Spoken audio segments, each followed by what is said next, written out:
সবাই খুশি তো? আবার হাত তুলে নারায়ে তাকবীর। তাহলে আমরা মিলাদুন নবী পেয়ে খুশি না বেজার? কেন? মিলাদুন নবী না হলে রাসূল হইতো না, রাসূল না হলে নামাজ হইতো না, রাসূল না হলে রোজা হইতো না, রাসূল না হলে হজ হইতো না, রাসূল না হলে যাকাত হইতো না, রাসূল না হলে কোরআন হইতো না, রাসূল না হলে ওয়াজ হইতো না। সুবহানাল্লাহ। আমরা মিলাদুন নবী পালন করব যেইভাবে পালন করা উচিত ওইভাবে, শুধু খুশির চিৎকার দিয়া না। আমি এটার মিলাদুন নবীর বিরুদ্ধে আমি না, পক্ষে। সিরাতুন নবী, মিলাদুন নবী, দাওয়াতুন নবী, ওয়াফাতুন নবী। প্রথম আপনারা জানবেন অর্থ পরে এই চারটা শব্দ পৃথিবীর সব থেকে দামি রসুল রহমতের নবীর শানের শব্দ। এটা আগে একমত হন। যে মুস্তাকুন নবী সাহেব উনি কওমি জামাতের দেওবন্দি আলেমদের হাকিমুন নাফস হিসাবে যিনি উপাধি পেয়েছেন, ওনার জবানের একটা বক্তব্য আমরা যেটা সোশ্যাল মিডিয়াতে খুব বেশি ভাইরাল হয়েছে এবং এটা নিয়ে খুব বেশি আলোচনা হচ্ছে, যে উনি নিজে স্বীকৃতি দিয়েছেন এবং বলেছেন ঈদে মিলাদুন নবীতে আমরা খুশি, সবাই খুশি, ঈদে মিলাদুন নবী আমরা করব না কেন, ঈদে মিলাদুন নবী অবশ্যই আমরা মানবো না কেন?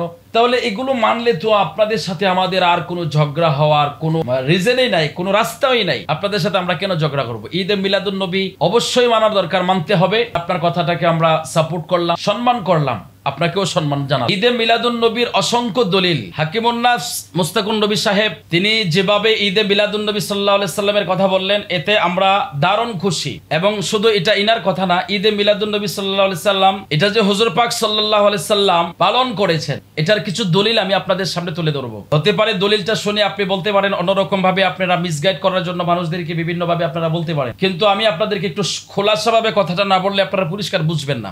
খোলাসা কথাটা হচ্ছে ঈদে মিলাদুন নবী সাল্লাল্লাহু আলাইহি সাল্লামের দলিল আমরা কোথায় পাই? আপনি আমি না, শুধু পৃথিবীর জবরদস্ত বড় বড় হাস্তিগণ, বড় বড় উলামায়ে কেরাম, ওনারা এই কথাগুলো, এই হাদিস ওনাদের কিতাবের মধ্যে ওনারা নকল করেছেন। যেমন হুজুর পাক সাল্লাল্লাহু আলাইহি ওয়াসাল্লাম তিনি 40 বছর বয়সে উনি আকিকা দিয়েছেন। এই ব্যাপারে আমি আগেও একটা আলোচনা করেছিলাম, একটা প্রোগ্রামে আলোচনা করেছিলাম, সেটা আপনারা অনেকভাবে আপনারা কমেন্ট করেছেন যে আকিকা দেওয়ার হাদিসে এনে আপনি ঈদে মিলাদুন নবীর দলিল দিচ্ছেন। আমি আপনাকে বলি ভাই, আপনি বুঝেন নাই, আপনার বুঝে সমস্যা।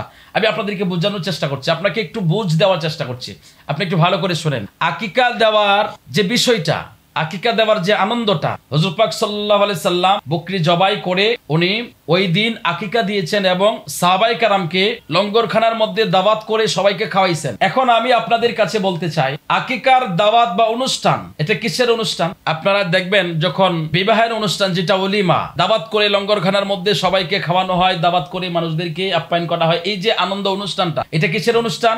এটা বিবাহের অনুষ্ঠান। একজন মানুষ মারা গেল, মৃত্যুবার্ষিকী উপলক্ষে মানুষদেরকে খাওয়ালো, দোয়ার ব্যবস্থা করলো, দোয়ার আয়োজন করলো। এটা কিসের আনন্দ, কিসের অনুষ্ঠান? এটা হচ্ছে মৃত্যুবার্ষিকীর অনুষ্ঠান। আর যখন জন্মদিন উপলক্ষে অনুষ্ঠান করা হয় তখন এটা কিসের অনুষ্ঠান হয়? জন্মদিনের অনুষ্ঠান। তো জন্মদিনের অনুষ্ঠানটাই তো মিলাদুন নবী নাকি মিলাদ, এটাই তো মিলাদাত নাকি? তো মিলাদ আমরা বলি মিলাদুন নবী, অর্থাৎ হুজুর পাক সাল্লাল্লাহু আলাইহি সাল্লামের মিলাদুন নবী। তো আপনারা এটা বুঝেন না বোঝার কারণে আপনারা বিভিন্ন রকম ভাবে কমেন্ট করেছেন এবং বিভিন্ন রকম ভাবে আপনারা সমালোচনা করেছেন। আমি আপনাদেরকে একটু পরিষ্কার করে বোঝানোর চেষ্টা করছি। ভাই আমার, পাক সাল্লাল্লাহু আলাইহি সাল্লামের শুভ আগমনের দিনটাকে কেন্দ্র করে তিনি সাহাবায়ে কেরামদেরকে লঙ্গরখানার মধ্যে দাওয়াত করে খাওয়াইছেন। হুজুর পাক সাল্লাল্লাহু আলাইহি সাল্লাম এই অনুষ্ঠানটা করেছেন। তাহলে এই অনুষ্ঠানটা কিসের জন্য হয়? জন্মদিনের অনুষ্ঠান, তো এটা আনন্দের অনুষ্ঠান, খুশির অনুষ্ঠান। তাহলে খুশির অনুষ্ঠানটাই তো আমরা, খুশিটাকেই তো ঈদ বলা হয় আরবিতে নাকি? আপনারা কেন বুঝেন না? একটা সহজ বিষয় নিয়ে আপনারা কেন ঘুরপাক খাওয়ায়া ওইটা মানুষকে ঘোলায়া বিভিন্ন রকম ভাবে আপনারা উল্টাপাল্টা ফতোয়ার মাধ্যমে মানুষদেরকে কেন বিভ্রান্ত করেন? ভাই, প্রিয় ভাই আমার, আপনাদেরকে অনুরোধ করে বলি, আপনারা এই সমস্ত কাজ বন্ধ করুন না ভাই, প্লিজ। আপনারা দেখুন, হুজুর পাক সাল্লাল্লাহু আলাইহি সাল্লাম ওনার শুভ বিলাদাত শরীফকে কেন্দ্র করে উনি সাহাবায়ে কেরামকে লঙ্গরখানার মধ্যে দাওয়াত করে খাওয়াইছেন, অনুষ্ঠান করেছেন। এই হাদিস আপনারা কোন কোন কিতাবে পাবেন এবং কোন কোন আলেমগণ, কোন জবরদস্ত বড় জ্ঞানীগণ ওনাদের কিতাবের মধ্যে নকল করেছেন। আল্লামা ইমাম আসকালানী রাহমাতুল্লাহ আলাইহি ফাতহুল বারিতে তিনি নকল করেছেন, আপনারা একটু হাদিস দেখে নেবেন। তারপরে আল্লামা ইমাম আসকালানী রাহমাতুল্লাহ আলাইহির দ্বিতীয় কিতাব তাহজিবুত তাহজিব কিতাবের মধ্যে আপনারা পাবেন। ওনার আরেকটা কিতাব তালখিসুল হাবিবের মধ্যে আপনারা এই হাদিসটা পেয়ে যাবেন। তারপরে ইমাম মিজজি রহমতুল্লাহ আলাই তাহজিবুল কামাল কিতাবের মধ্যে আপনারা পাবেন। ইমাম মিজজি রহমতুল্লাহ আলাই আরেকটি কিতাব তাহজিবুল আসমা ও হাদিসটা নকল করা হয়েছে। ইমাম আল্লামা সৈয়দী রহমতুল্লাহ আলাই, জিনার কিতাব আপনাদের মাদ্রাসাও পড়ানো হয়, এমন একজন গ্রহণযোগ্য আলেম আল্লামা ইমামে জালালউদ্দিন সৈয়দী রহমতুল্লাহ আলাই, তিনি চমৎকার করে এই হাদিস নকল করেছেন। আল হাওয়াবিল ফাতওয়ার মধ্যে হাদিসটা তিনি এনেছেন, এটার দলিলটা তিনি এনেছেন। ইমাম জাহাবি আল মিজানুল ইতিদাল কিতাবের মধ্যে তিনি হাদিসটা নকল করেছেন। তারপরে ইমাম তাবরানি আল মুজামুল আওসাদ কিতাবের মধ্যে হাদিসটা নকল করেছেন। এই সমস্ত ওলামায়ে কারাম, এই সমস্ত জবরদস্ত বড় বড় আলেমেরা, আরো আলেমেরা কথাগুলো নকল করেছেন। তো আমি আপনাদেরকে যে কয়জনের কথা শোনাইলাম বা বললাম, আপনাদের কথাগুলো শুনে আপনাদের কি মনে হলো? এত বড় বড় জবরদস্ত হাস্তিরা ওনারা কি ফতোয়া দিতে পারতেন না যে হুজুর পাক সাল্লাল্লাহু আলাইহি ওয়াসাল্লাম বিদআত করেছেন, হুজুর পাক সাল্লাল্লাহু আলাইহি ওয়াসাল্লামের কাজটা ভুল করেছেন, হুজুর পাক সাল্লাল্লাহু আলাইহি ওয়াসাল্লাম লঙ্গরখানার মধ্যে সাহাবায়ে কেরামকে দাওয়াত করেছেন, সাহাবায়ে কেরামকে নিয়ে অনুষ্ঠান করেছেন, হুজুরের বিলাদাত শরীফ উপলক্ষে তিনি ওনাদেরকে খাওয়াইছেন। তো এটাই তো আনন্দ নাকি? হুজুর পাক সাল্লাল্লাহু আলাইহি ওয়াসাল্লামের বিলাদাত শরীফকে কেন্দ্র করে তিনি 40 বছর বয়সে খাওয়ানো, এটা কি মেসেজ দিয়েছেন আল্লাহ রাসূল? খুশিটাকে আমরা ঈদ বলি, আর খুশিটাকে আমরা ঈদ বলি। হুজুর পাক সাল্লাল্লাহু আলাইহি ওয়াসাল্লামের বিলাদাত, এটাকে আমরা মিলাদ বলি, আর আমরা মিলাদুন নবী বলি। হুজুর পাক সাল্লাল্লাহু আলাইহি ওয়াসাল্লামের শুভ বিলাদাত শরীফটাকে আমরা মিলাদুন নবী বলি। আর ঈদ শব্দ নিয়ে আপনাদের এত চুলকানি, ঈদ শব্দটা নিয়ে আপনারা এত চুলকানি আপনাদের মধ্যে রয়েছে। তো ঈদ তো আনন্দটাকে আমরা ঈদ বলি, খুশির দিনটাকে ঈদের দিন বলি, খুশির দিন, আনন্দের দিন, আনন্দটাকে, খুশিটাকেই তো আমরা ঈদ বলি নাকি? তো এটাতে আপনাদের এত চুলকানি কেন? আপনারা ফতোয়া দিচ্ছেন যে শরীয়তের ঈদ দুইটা। আরে ভাই, শরীয়তের ঈদ দুইটা, এটা তো আমরা মানছি নাকি?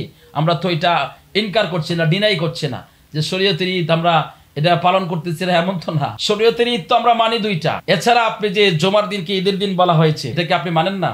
মানে আরাফার দিনকে ঈদের দিন বলা হয়েছে, এটাকে আপনারা মানেন না? মানেন। অতএব আপনাদের বুঝার জন্য বলছি, শরীয়তের ঈদ দুইটা, এটা আমরা মানি, কিন্তু ঈদে মিলাদুন নবী এটা যে শরীয়তের ঈদ, এই কথা আমরা কোনদিন বললাম আপনাদের? আমাদের ওলামায়ে কেরাম কোনদিন বলছে যে এটা শরীয়তের ঈদ? তো আল্লাহ রাসূল আপনাদেরকে শরীয়তের যে দুই ঈদ দিয়েছে সেটা আপনারা মানতে পারলেন। তো হুজুর পাক সাল্লাল্লাহু আলাইহি সাল্লামের শুভ বিলাদাত শরীফে সেটাতে আমরা আনন্দ প্রকাশ করা, এটা তো কোরআনে আছে। বিসমিল্লাহির রহমানির রহিম, কুল বিফাদলিল্লাহি ওয়া বিরহমাতিহি ফাবিযালিকা ফালইফরাহু। তো এখানে আল্লাহ তাআলা যে আনন্দ প্রকাশের কথা বলেছেন, যে তোমরা রহমত পেয়ে, ফজল পেয়ে তোমরা কি করো? আনন্দ প্রকাশ করো। তো আনন্দটাকে প্রকাশ করার জন্য, সারা পৃথিবীর মানুষদেরকে জানান দেওয়ার জন্য, যারা জানে না তাদেরকে বোঝানোর জন্য, শোনানোর জন্য, জানানোর জন্য আমরা র্যালি বের করি। তো সে র্যালিতে আমরা কি করি? আচ্ছা, র্যালি তো সবাই করে, আপনারা করেন না র্যালি? আপনারা ঈদে মিলাদুন নবী সাল্লাল্লাহু আলাইহি সাল্লামের আগে আপনারা তো নিজেরা র্যালি বের করেছেন যে ঈদে মিলাদুন নবীর র্যালি নিয়ে ব্রাহ্মণবাড়িয়া ঢুকতে দেওয়া হবে না। আপনারা র্যালি করেছেন, তো সেটা বেদাত হয় নাই, সেটা হারাম কাজ হয় নাই, সেটা নিষিদ্ধ কাজ হয় নাই কি? ভাই, আপনারা কাকে কি বোঝাচ্ছেন? র্যালি তো সবাই করেন, আপনাদের নেতার মিছিল নিয়ে আপনারা বের হন না? র্যালি তো আপনারাও করতেছেন নাকি? তারপরে আমরা দেখলাম আপনার ওই যে কুমিল্লাতে দেখলাম, ফেনীতে, যে তারা সিরাতুন নবীর র্যালি বের করছে। তাহলে এগুলো কি ভাই? এগুলো কি? আপনারা কাকে কি বোঝাচ্ছেন? কেন এই সমস্ত ইখতিলাফ কেন করছেন? আপনারা এই সমস্ত বিষয় নিয়ে আপনারা কেন মাতামাতি করছেন? কেন একজন আরেকজনের উপরে চড়াও হচ্ছেন? একজন আরেকজনকে আপনারা ইন্টিগ্রেট করে কথা বলছেন, বিরোধিতা করছেন, এমনকি মামলা পর্যন্ত দিয়ে দিচ্ছেন। এই সমস্ত কাজ কেন করতেছেন? বন্ধ করেন না ভাই, এই সমস্ত কাজ বন্ধ করেন না। আপনাদের মুস্তাকুন নবী সাহেব তিনিও বলেছেন যে ঈদে মিলাদুন নবী মানি। হাফিজুর রহমান সিদ্দিক সাহেবও বলেছেন যে ঈদে মিলাদুন নবী যে মানে না সে বেঈমান, সে মুনাফিক। এই সমস্ত বাক্য তো তিনি উচ্চারণ করেছেন। হ্যাঁ, তারপরে আপনাদের সৈয়দ নজরুল ইসলাম কাশিমি সাহেব তিনিও তো সরাসরি বলেছেন মানবো না কেন, মিলাদ মানবো না কেন, অবশ্যই মানি, মিলাদও মানি, আমরা ঈদও মানি। তাহলে আমরা কেন, আপনারা ইখতিলাফ কেন করছেন ভাই? আপনাদের ওলামায়ে কেরাম অনেকে মানছে, আপনারা কিছু আপনাদের ছাত্রদেরকে নিয়ে মাঠে নেমে যাচ্ছেন, আপনারা এগুলো নিয়ে ইখতিলাফ করছেন, মানতে চাচ্ছেন না। আমরা তো কোনোদিনও আপনাদেরকে শরীয়তের ঈদ বলে আমরা তো আপনাদেরকে উপরে চাপাই দিচ্ছি না। আর আপনাদেরকে বলেছি যে আপনারা ঈদে মিলাদুন নবী করেন, আপনারা আসেন, আপনাদেরকে বলছি, কোনোদিন বলি নাই তো। আপনাদের ভালো লাগলে, আপনাদের কাছে যদি মনে হয় যে এটা ভালোবাসার একটা বহিঃপ্রকাশের জায়গা, ভালোবাসা প্রকাশ করব, নবীর জন্য করব, নবীর মহাব্বতে করব, নবীর ভালোবাসায় করব, তো এটা আপনি করলে আলহামদুলিল্লাহ, না করলে তো আপনাকে আমরা বাধা দিচ্ছি না। কিন্তু বাধাটা তো সেখানে আসে যখন আপনারা বিরোধিতা করেন, যখন হারাম ফতোয়া দেন, নিষিদ্ধ ফতোয়া দেন, তখনই তো ঝামেলাটা বাধে। আপনারা কেন ফতোয়া দিতে যাচ্ছেন? আচ্ছা, আপনাদের ফতোয়ায় আপনারা যে যতই ফতোয়াবাজি করেন, কোনোদিন বন্ধ করতে পারবেন না তো। এটা তো সারা ওয়ার্ল্ডে, সারা দেশব্যাপী, এটা তো সারা ওয়ার্ল্ডে ছড়িয়ে আছে। আপনি দেখুন না, এটা তো আর গোপন করার কোনো রাস্তা নাই তো। আমরা তো ইন্টারনেটের জরিয়ায় সারা পৃথিবীতে যে জুলুস হচ্ছে সেটা আমরা দেখছি, সারা পৃথিবীর মানুষ দেখছে, সব জায়গায় হচ্ছে। খুদ মক্কা, খুদ সৌদি আরবে হইছে, লন্ডনে হইছে, ইরাকে হইছে, ইরানে হইছে, তারপরে আপনার ইয়ামেনে হইছে। সারা ওয়ার্ল্ডে ঈদে মিলাদুন নবীর জুলুস হচ্ছে। আপনারা এই 2-4টা ছাত্র নিয়ে, লাঠি নিয়ে মাঠে নাইমা গিয়া বন্ধ করে দেওয়ার চেষ্টা করলে কি বন্ধ হয়ে যাবে? হবে না। অতএব ওই সমস্ত কাজ বন্ধ করে দেন ভাই। আপনারা খুঁজে পাচ্ছেন না, আপনাদের খোঁজার জন্য কিছু কিতাবের নাম বলে দিচ্ছি, আপনারা একটু ভালো করে দেখে নেবেন। এই কিতাবগুলোতে আপনারা তালাশ করলে এই কথাগুলো আপনারা পেয়ে যাবেন। আপনারা কেন খুঁজে পাচ্ছেন না? ইমাম আসকালানী রহমতুল্লাহ আলাই ফাতহুল বারি, ইমাম আসকালানী রহমতুল্লাহ আলাই তাহজিবুত তাহজিব, ইমাম মিজ্জি রহমতুল্লাহ আলাই তাহজিবুল কামাল, ইমাম মিজ্জি রহমতুল্লাহ আলাইয়ের কিতাব তাহজিমুল আসমা, কিতাবের মধ্যে আপনারা কথাগুলো পেয়ে যাবেন। ইমাম আল্লামা জালালউদ্দিন সৈয়দী রহমতুল্লাহ আলাই, যার গ্রহণযোগ্যতা আপনাদের দেওবন্দি উলামায়ে কেরামের কাছে অনেক উপরে, ইমাম জালালউদ্দিন সৈয়দী রহমতুল্লাহ আলাই আল হাওয়ালিল ফাতওয়ার মধ্যে নকল করেছেন। ইমাম যাহাবী আল মিজানুল ইতিদাল কিতাবের মধ্যে নকল করেছেন। ইমাম তাবরানী আল মুজামুল আওসাতের মধ্যে নকল করেছেন। মাকদাসি আল হাদিসুল মুখতারের মধ্যে নকল করেছেন। আন্নান নবী সাল্লাল্লাহু আলাইহি ওয়াসাল্লাম আক্কা আন নাফসাহু বা'দা আন-নবুওয়া। আপনারা ইমাম বাইহাকী রহমতুল্লাহ আলাই সুনানুল কুবরার মধ্যে নকল করেছেন, মুসনাদে বাজ্জারের মধ্যে নকল করেছেন, মাজমাউজ জাওয়াইদের মধ্যে আসছে।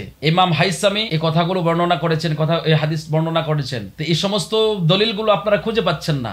আপনারা আসলে আপনাদের চোখ অন্ধ, বুঝছেন? আপনাদের চোখ থেকে এই চশমাটা খুলে ফেলেন, এই চশমাটা খুলে ফেলেন আপনাদের চোখ থেকে। চশমাটা খুললে আপনারা দেখতে পাবেন যে কিতাবের মধ্যে হাদিসগুলো আছে। হুজুর পাক সাল্লাল্লাহু আলাইহি সাল্লাম ওনার মিলাদাত শরীফকে কেন্দ্র করে লঙ্গরখানার মধ্যে সাহাবায়ে কেরামকে দাওয়াত দিয়ে খাওয়াইছেন। আর মিলাদে খুশিতে দাওয়াত দিয়ে খাওয়ানো, এটা হচ্ছে শুভ আগমনের আনন্দ। হ্যাঁ, তো এটাই যে দলিল, এতে কোনো সন্দেহ নাই। তো আপনার কাছে সন্দেহ হয় কারণ আপনি তো খুঁজেন চশমা লাগায়া। এই চশমাটা খুলে তারপরে খোঁজার চেষ্টা করেন। এই চশমা না, হ্যাঁ, অতএব আপনাদের চোখে হচ্ছে আপনার বিরোধিতার চশমা, হিংসার চশমাটা খুলে ফেলে, তাহলে দেখবেন আর কোনো ঝামেলা নাই, সব দলিল আপনার কাছে পরিষ্কার। অতএব এই সমস্ত বিরোধিতা করা বন্ধ করে আপনাদের উলামায়ে কেরাম যারা এই কথাগুলোর সাপোর্ট করেছে বা এই কথাগুলো সুন্দর ভাষায় বলেছেন, ওনাদের সাথে পরামর্শ করেন। আমরা যদি ভুল করে থাকি আমাদেরকে শুধরানোর চেষ্টা করেন, আমাদেরকে বোঝান, দলিল দেন। দলিল ছাড়া কথা বইলা অযথা সমাজের মধ্যে নিজেদেরকে ছোট কইরেন না, ইসলামটাকে প্রশ্নবিদ্ধ কইরেন না, অমুসলিমদের কাছে ইসলাম ধর্মটাকে আপনারা খাটো করে দেন। আপনাদের কাছে অনুরোধ, আল্লাহ আপনাদেরকে ভালো রাখুক, সুস্থ রাখুক, সঠিক জ্ঞান দান করুক, হক পথে আসার, হক কথা বলা, সত্য রাস্তার উপরে চলার তৌফিক দান করুক। আল্লাহর কাছে প্রার্থনা করি। আসসালামু আলাইকুম ওয়া রাহমাতুল্লাহ।